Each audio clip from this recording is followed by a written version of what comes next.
वो आख़िरी महफ़िल वारो वीडियो तव्हांजे लाइ खणी आया आहियूं जेको जलाल चांडियो पंहिंजी ज़िंदगीअ में आख़िरी जेका महफ़िल ॻाई हुई। उन खां पोइ जलाल चांडिया जी तबियत नासाज़ थी।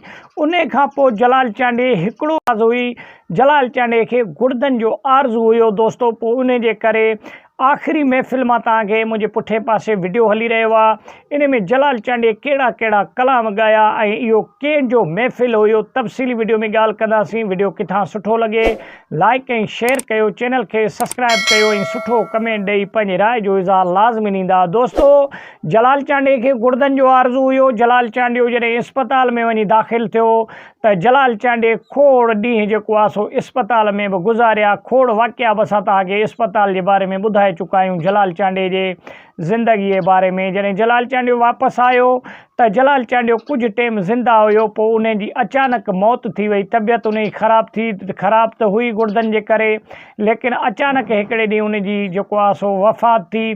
जॾहिं मौत जी ख़बर हिंद सिंध जॾहिं पाकिस्तान में फैली जलाल चांडिया जी, त माण्हू रोज़ राड़ो कंदो जलाल चांडिया जे अची ॻोठ पुॻा।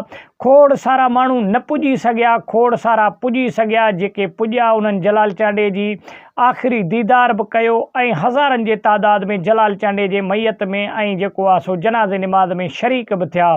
खोड़ सारा फ़नकार, खोड़ सारा जेको आहे सो अहिड़ा मौज़ूज़ शख़्सियत जेके पंहिंजे कम में मसरूफ़ हुया, जलाल चांडिया जो आख़िरी दीदार न करे सघिया।